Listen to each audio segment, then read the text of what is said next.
Staffing levels in the Tucson Police Department have dipped to an all-time low in recent years. The union says the manpower shortage is impacting patrols and officers on the line who handle all the 911 calls. Good evening. Thank you for joining us. I'm Valerie Cavazos. More Tucsonans are coming forward with complaints about serious delays in non-emergency calls. We've launched a multi-part investigation into TPD's staffing levels and how it affects you, the citizens, the taxpayers.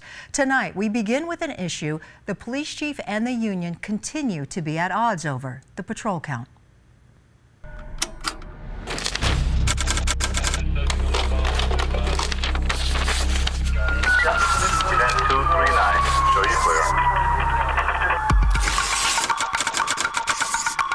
Two burglaries in about a month's time at Tucson Baptist Church. Pastor Brent Armstrong shows us where the thieves entered and all the items he had to replace. They took the Apple computers and screens. How much did it cost to replace all of this? A little over $12,000. He says staff called 911 to report the crime. Waited, no officers came, so staff called again.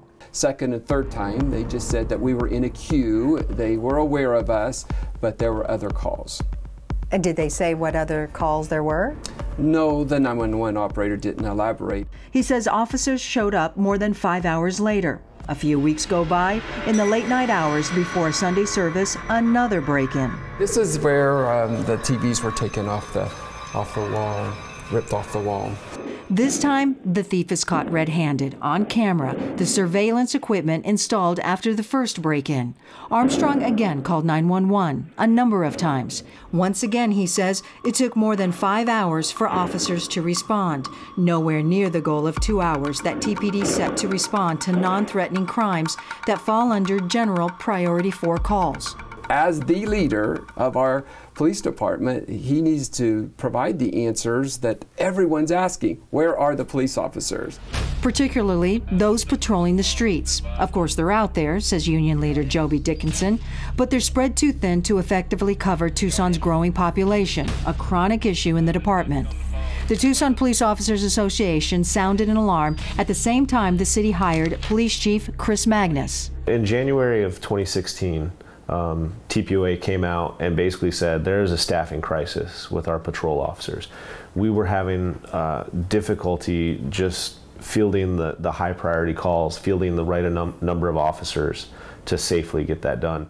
Dickinson showed us the total squad roster count in 2016. 392 sworn officers who work full-time and are assigned to only respond to 911 calls. He says the 55 sergeants respond when needed.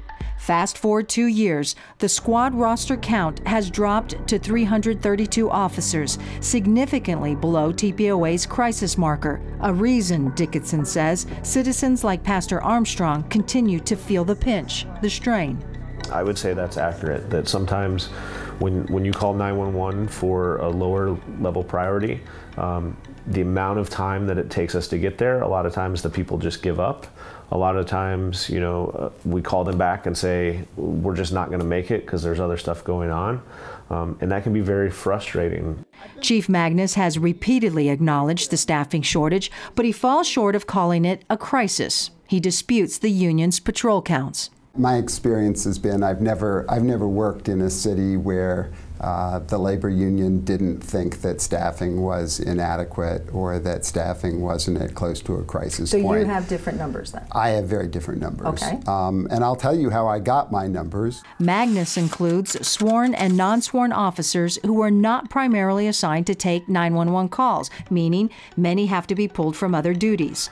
The list includes motorcycle and traffic officers, the community response team, officers assigned to downtown, and school resource officers. And they're available to back up officers under different circumstances. And then, of course, we have officers who are on intermittent family medical leave. I think they're left out sometimes of the calculation that others have, but they may be working a couple days and then off a couple of days. So let's compare the numbers in January 2016. Magnus put the patrol count at 438, 46 more than TPOA. Again, fast forward 2 years. March 2018, our numbers show we have 442 officers who are deployed for patrol purposes. and that is only 4 less than what we had in January 2016. Whichever patrol count better reflects reality, Armstrong would like to see improvements. He says he's sure he'll be a target again. His incident count has reached 11 in 4 years, and it's taking officers a longer time to respond.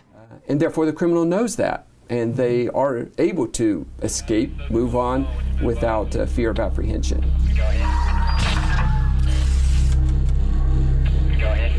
Now, Chief Magnus contends extreme delays are rare. Both the chief and the union say the department is losing officers faster than they can replace them. So we're digging deep into the budget, turnover rate, and more to see how the shortage is affecting your safety. And we'll have more reports in the coming days.